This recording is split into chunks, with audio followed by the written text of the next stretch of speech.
Shohei Ohtani is the biggest free agent prize on the market this offseason. The DH slash starting pitcher will certainly garner a lot of interest from a lot of teams.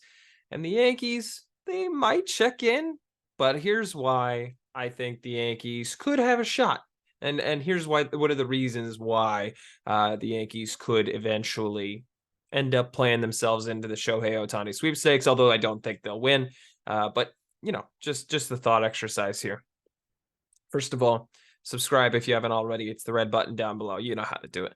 And follow us on Instagram at Lots of Thoughts Sports. Links in the description. So, as I mentioned at the top, Shohei Ohtani, #1 free agent prize in the offseason. And obviously, he's going to garner a huge contract. I think that number is going to be north of 500 million. There's some debate there. At one point, I thought it was going to be north of 600, given that he's having a second Tommy John. I don't think that's going to happen. But nonetheless, he's a top 3 hitter in this sport. I think he's comfortably third behind Aaron Judge and Yordan Alvarez. He is a top 10 starting pitcher in this sport, I would say. So really, he's an ace level pitcher. He is a top of the lineup hitter. He is everything you want in an MLB player. Plain and simple. He's a unicorn in the purest sense of the world, in the purest sense of the word.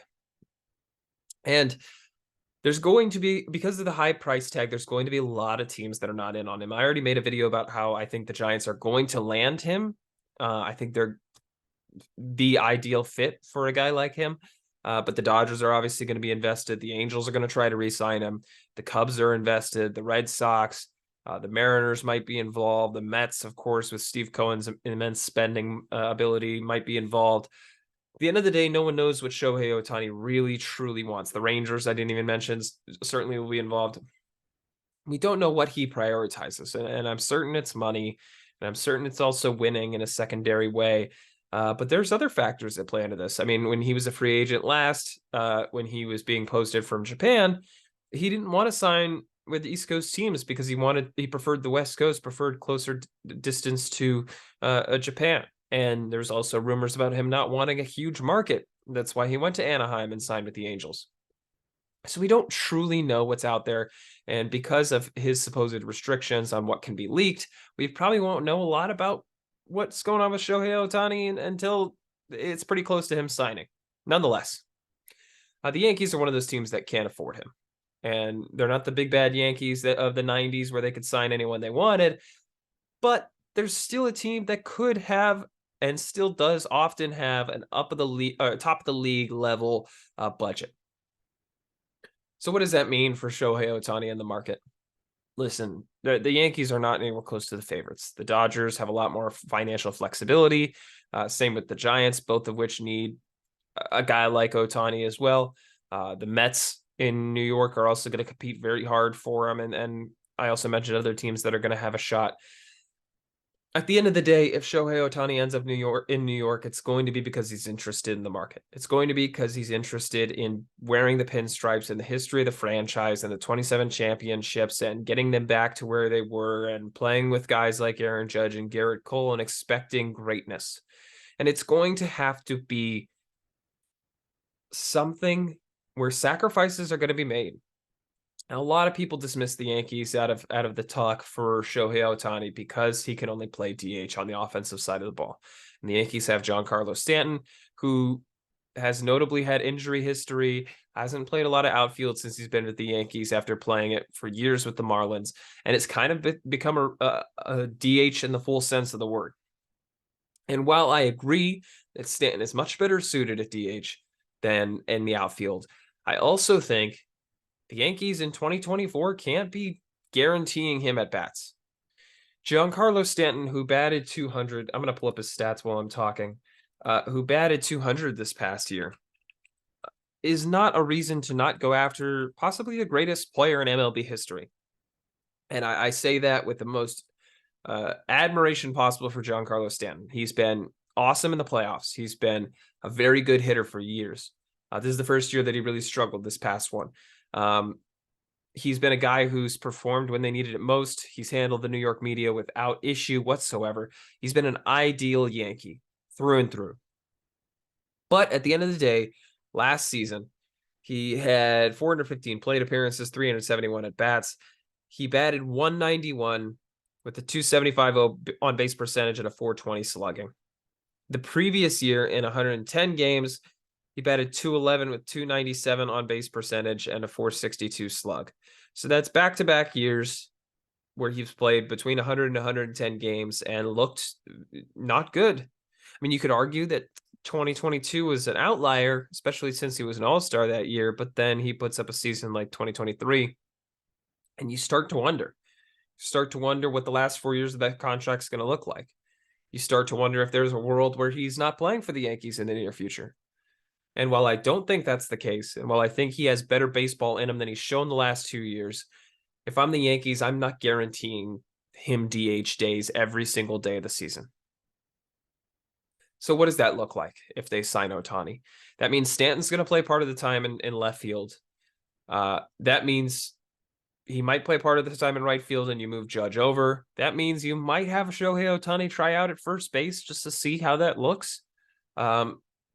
That means you might have Stanton try out first base to see how that looks, and you keep a rotation there with Anthony Rizzo, who also seems to have taken a step back, and maybe that's injuries.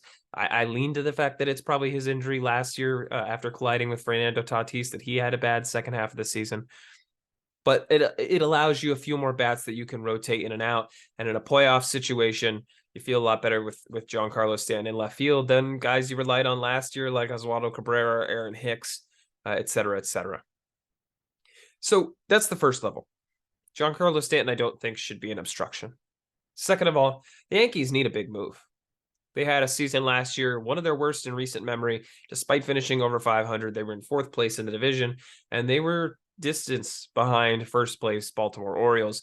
They didn't look like the team that went to the ALCS last year. And if we keep in mind what happened last year, they won a first-round series against the Guardians after going down early in that series, 2-1 in that series, and they fought back and won the last two games in 1-5.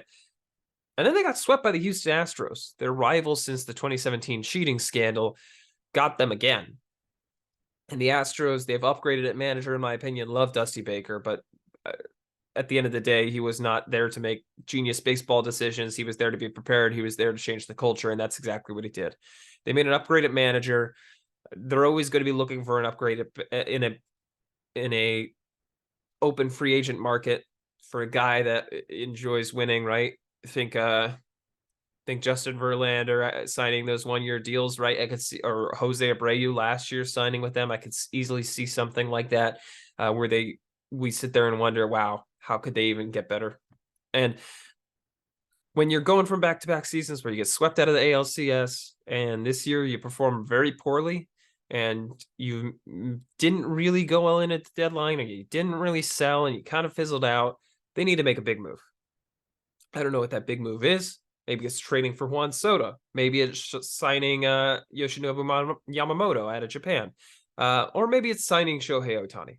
Maybe it's going back to the Yankees of the 90s, whipping it out, slapping it on the table and saying, hey, come play in pinstripes. And maybe that's me dreaming a little bit, but a guy like Ohtani was meant to play in the Bronx. A guy like Ohtani with the lefty swing in Yankee Stadium, taking advantage of the short porch, although that's really overblown, in my opinion, especially when you look at the raw data. Anyway, not the point. Point is, a guy who would cater to the Japanese market in a city that has one of the more diverse populations in North America. A guy who would just bring revenue streams and stardom and everything that the Yankees have been looking for years. A guy that could bat in front of or behind Aaron Judge and give him protection that he needs. I mean, you could imagine a lineup with Judge, with Ohtani, with Rizzo, with Torres, with Stanton, if he returns to be right, with young prospects like Jason Dominguez and Anthony Volpe and Austin Wells backing that up. I think there's a move to be made there. I think this is something that's realistic. Is it going to happen? No, I don't think it's going to happen. But I think that they shouldn't be counted out. They're going to be one of those teams that are going to be in it. And I think the move could make a lot of sense. I mean, they also need a starter too. I didn't even talk about that. But Nestor Cortez didn't pitch very well last year. Luis Severino's a free agent.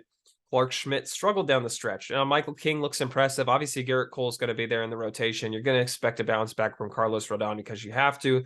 But another arm at the top of the lineup. I mean, they're clearly in on Yoshinobu Yamamoto, as I mentioned earlier. So I mean, Otani's right there at the top of that rotation. And you're not going to have him for this year, but maybe you'll let Nestor pitch in the rotation. This year goes by, you have Ohtani step into that role, and you got a top of the lineup that features Cole, Ohtani, King, and Rodon. I'd be really happy about that. But let me know what you think in the comments below. Do you think the Yankees are a realistic destination for Ohtani? Like I said, I think the Giants are going to end up landing him. I think the Dodgers are right there behind them, and the Cubs behind them for the best odds, at least in my opinion. But let me know what you think. Check out the other video where I talked about why the Giants could sign Shohei Ohtani and why I think they'll win the sweepstakes. But thank you very much for watching this Quick Thoughts episode. Hope you enjoyed. Peace out.